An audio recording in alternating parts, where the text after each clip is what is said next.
Sveiki visi sulaukę laisvalaikio vlogo ir dabar vėl laisvalaikis. Tai dabar mes vyras išėjo grynintis pinigų, nes gali būti, kad autobusuose reikia pirkti bilietus, o mes niekada neturim grynų, nes nesinešiom tiesiog.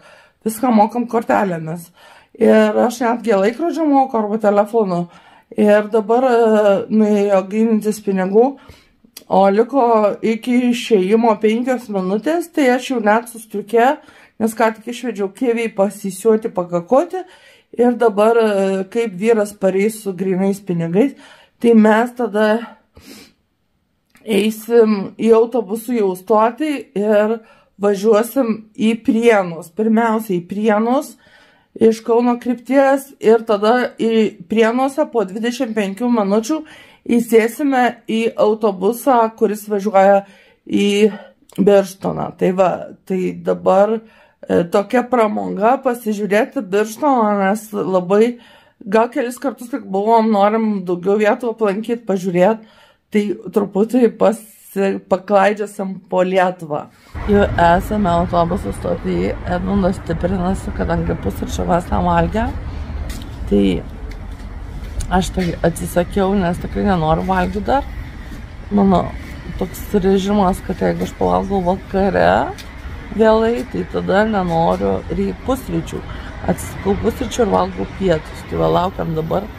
Bus 3 aikštelė, bet ten suoliuko nėra, nes durys į stotį. Tai sėdim Vilniaus kryptį, o lipsim į autobusą į Kauno kryptį. Jau važiuojam į Prienus. Dabar labai trumpai važiuosim, nes įpratę, kad Kaune važiuoja į Kauną valandą, dabar pusvalandį.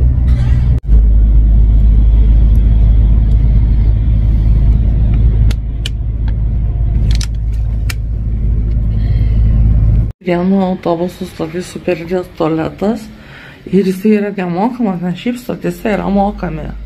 Vienose nusipirkom bilietus į Birštoną ir sakė veš vietinis autobusiukas 5 aikštelė, nors čia Vilniaus kryptis visai neįtema, bet sakė, kad vietinis, tai aš kaip suprantu, miesto autobusiukas, nes iki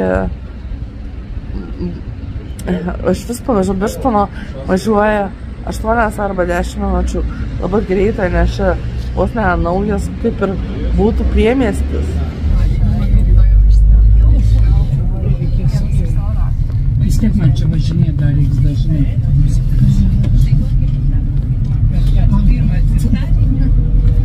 Ketvirtadienį grįžau, tai buvo. Nežinau, tai dabar man net negali susitvarkyti.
Atėjom pažiūrėti bažnyčios.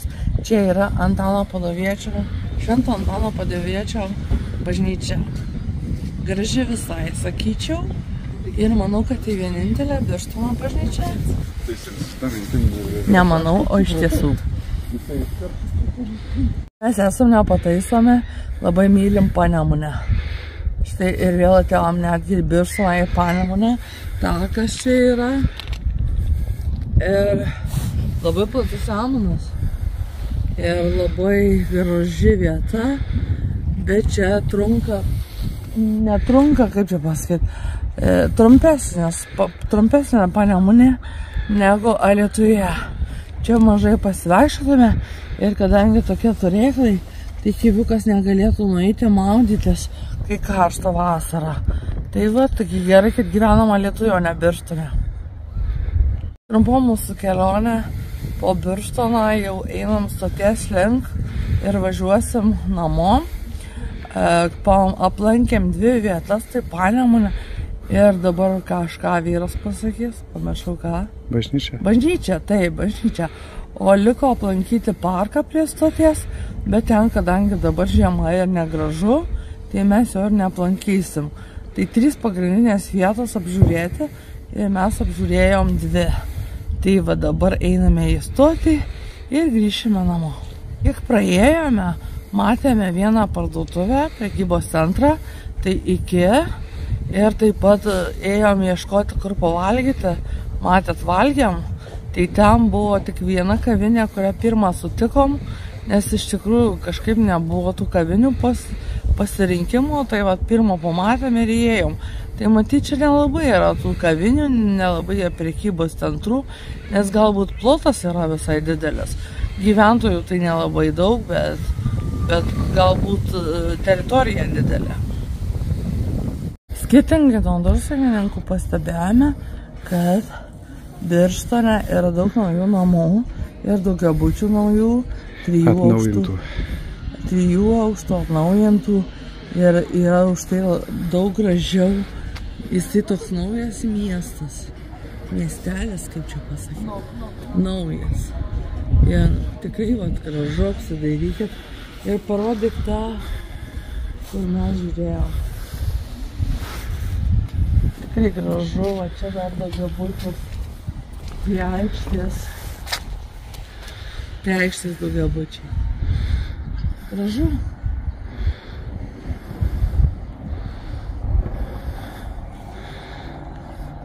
Nusipirkom bilietus, važiuot valandą 5 minutės, dėl to, kad ankstesnio nėra, o vėlesnis parveš dar vėliau, negu per valandą parvažiuosim. Ir todėl dabar laukiam, kad turi atvažiuoti mūsų autobusas ir važiuosim, tai pabandysiu pamiegoti autobuse.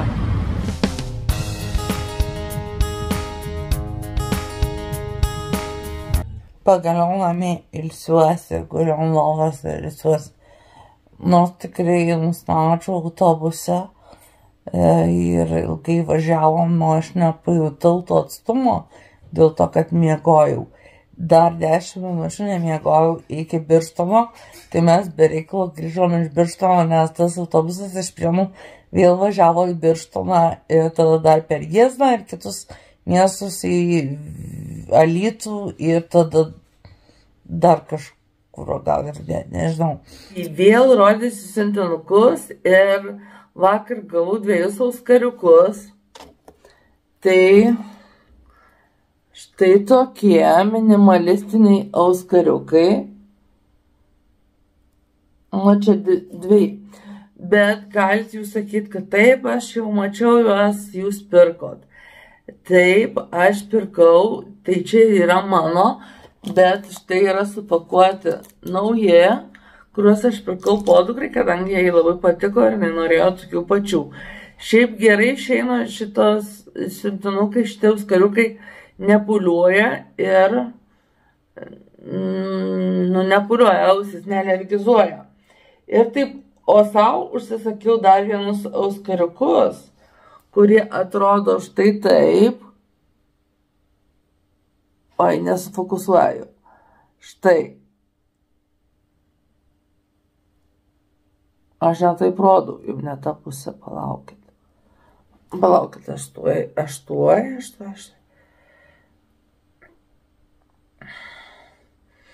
Štai čia yra akutės ir grandinėlė, tokia vat. Tokie auskariukai. Ir aš taip pat įsiseksiu šitą, nes dabar nešioju šitus. Man visai patinka, nes jie ne per daug puošnus. Jie nėra nepuošnus, bet yra ne per daug puošnus. Ir šiandien dar gausiu siuntinuką, tai pamatysit šiandien. Iki. Na ką, vėl štai aš su prekėm, didelę krūvą prekių, pradėsime nuo dėžės. Čia yra iš parduotuvės Drabužių mugė, kurie transliuoja laivus per Facebook kanalą.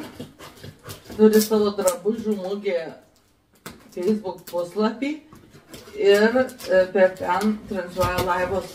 Ir štai ką aš nusipirkau, jums parodysiu. Čia yra daiktas skirtas aliejui.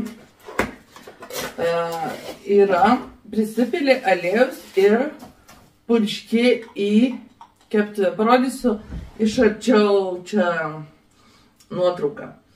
Ir kas yra gerai čia, nes čia yra stiklas. Aš nežinojau, kad negerai, kai yra čia plastikas, dėl to aliejus prisigeria, kaip čia pasakyti, plastiko, matot, vašką.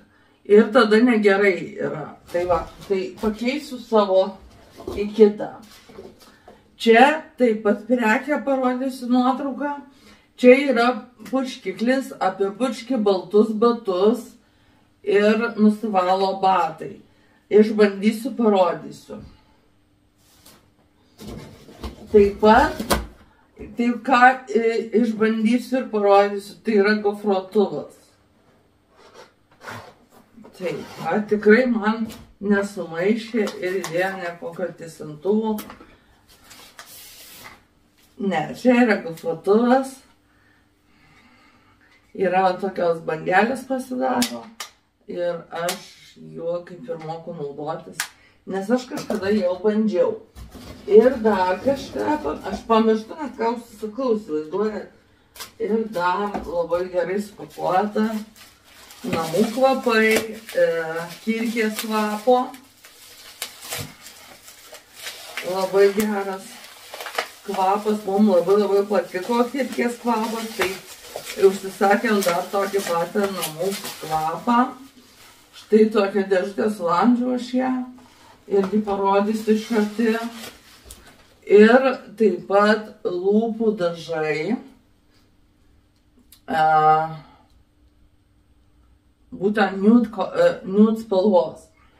Dabar atsidarom kitą siuntinuką. Čia padėsim, mums trukdo, tai mes padėsim toliau. Dabar yra Shein Wallas. Shein Wall. Kaip sako kiti, man kažkaip toks pavadinimas juokingas sugalvotas. Taip. Pirmiausia, man yra labai šilta, todėl štai parodysiu, ką aš galiu persirengti. Čia yra palaidinukė, labai švelni, labai švelni. Na ką, apsisuk, na štai. Kivišta komanda, žinau, vienas galvoja, kad čia jam sakau apsisukti. Ir jisai turi apsisukti, tada gaus skanėstą. Taip, kas yra čia? Čia yra drobė. Aš galvoju, kad bus su rėmu, bet drobė yra be rėmo. Nežinau, kaip aš ją rėmysiu. Kažkaip gal paprašysiu tėčio, kad sukaltų kažkokį rėmą. Jis turi visokių medžiagų.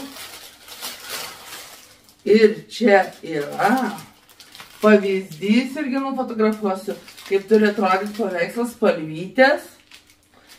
Ir išvyniojus, tai turėtų būti tokio dydžio paveikslas ant drobės. Taip, tai jūs atspėjote. Tai yra tapimas skaičiukais. Padėsiu atskirai, nes visos prekės, man vienos ten, kitos ten. Dabar taip, toliau. Čia jau žinau, kas yra. Tiesa, kadangi atinasi vasara, tai keičiasi mūsų odos spalva, tai mes surenkam ir panašiai. Tai aš nusipirkau dar šeglam, kaip jau paskui makiažo pagrindo nepasakysi, gal greičiau pudra, krempudra, kuri yra tamsesnė negu ta, kurią dabar naudoju vasarą.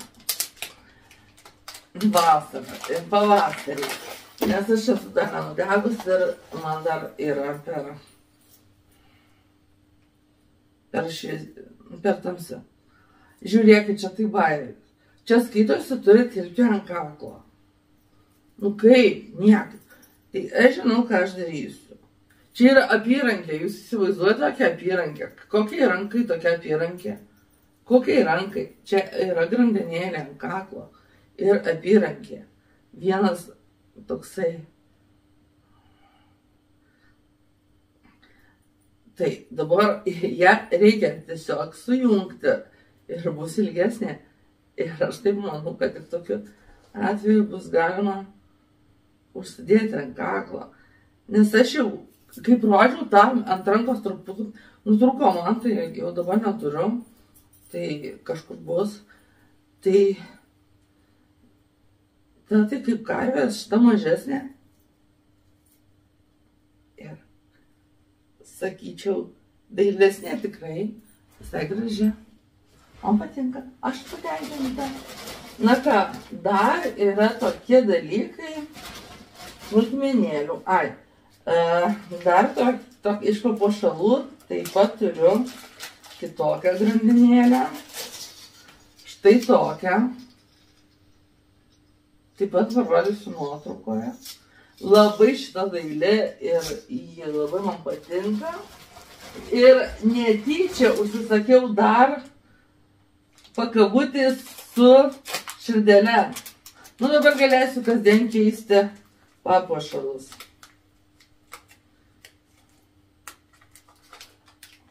Aš jums parodysiu iš arčiau, nes šitų papuošaliukų nefotografuosiu. Tai bus paprasčiau taip. Tai va, tą, kur ant kaklo jau matot, iš dviejų pasidariau. Šitą taip pat susideda, va, šitą ilga labai graži, ypač ant megztinio, o šitą vėl trumputė. Nu, aš nesuprantu. Nejaugi pas juos nėra stambių moterų. Ir žinot ką, sueina. Va. Dabar papuošalais apsikarščius. O štai čia turi būti širdelė priekyje. Štai. Tai papuošalų nefotografuosiu ir nedėsiu į šoną. Ir kas dar liko, pažiūrim. Liko. Labai fainas dalykas, kurio aš turbūt labiausiai iš šito laukiau. Tai yra rankinukas. Jisai yra atsparus vandeniai. Jis yra per petį. Štai toks juodas. Čia yra užtrauktukas. Čia įkišama ranka. Taip pat čia užtrauktukas. Čia iki pusės, va iki čia maždaug įsikiša. Ir pagrindinis skyrius. Tai aš spėju, kad jisai dedama šitą pusę. Ir štai kelionė, kaip gerai su kiviu į Panemunę eiti. Tai va, fainas rankinukas. Svarbiausia, kad lyja sninga, jis nieko neatsitiks nieko. Nesušlapins jokių dokumentų, nieko galima į kelionę važiuoti. Jei lietingas oras, nieko neatsitiks. Ir čia yra svarstyklės. Tik tai aš dabar nežinau, ar čia bus su baterijomis, ar be baterijų. Bet čia yra neįprastos svarstyklės. Čia yra sverti kivio maistui. Štai. Užsideda tokios. Baterija yra. Bet kažką gal reikia padaryti, nuimti plėvelę ar kažką panašiai. Jo, reikia nuimti plėvelę. Taip. Nuėmiau. Ir įjungi. Prašo unito, nustatau. Nieko nenusistatinėja. Štai toks. Nu, matysit aš truputį. Čia vėliau aiškisiu, kaip naudotis. Tai va tiek. Ir štai dar tokie minimalistiniai auskariukai iš paprasto metalo, nes juos aš tiesiog kabinsiu į apačią, ne į pačią ausį versiu ir todėl nebuvo svarbu, kad kainuoja €2, o ne daugiau, kad nepūliuotų ausys, todėl pirkau paprastus. Susigofravau tik tai priekyje, kur jums parodyti dėl to, matomoje vietoje, čia tokios kaip ir garbanėlės. Ir visą laiką reikia gofruoti tik tai išorinius plaukus, kaip pasakyti išorinius, viršutinius, kad neįsipūstų taip plaukai, nes jie kitaip išsipūs ir tada dar su purškilaku. Prieš naudojant šitą daiktą reikia panaudoti priemonę prieš kaitinimą, kaip jinai ten vadinasi, aš nežinau, bet žodžiu, kad plauko nesudegintum, reikia išpurkšti. Tai va, aš pabandžiau nepurškus, reiks nusipirkti, nes niekada net džiovintuvų nesidžiovindavau plaukų, visada natūraliai džiovindavausi ir dabar va, gofravimui tikrai reikės nusipirkti apsaugą nuo karščio. Taip, atsisėdu, čia įsitaisau, štai turiu vienintelis baltus batus, kurių šitie kraštai apjuosta, čia tai nesvarbu, aišku, padas nesimato. Ir dabar išbandysim šito daikto veiksmingumą. Turbūt reikia išplakti. Čia putos. Ir ką, ar reikia palaikyti ar valyti? Aš palaikysiu gal. Nežinau, žinokit. Bandau. Baltiem batam, bet rezultatą pamatysit vėliau. Palaikiau gana ilgai, tobulai nenusivalė, bet tikrai geriau atrodo negu buvo. Nu tai buvo todėl, kad buvo nevalyti. Nusivalė, galima sakyti, kad priemonė yra gera, bet netobula.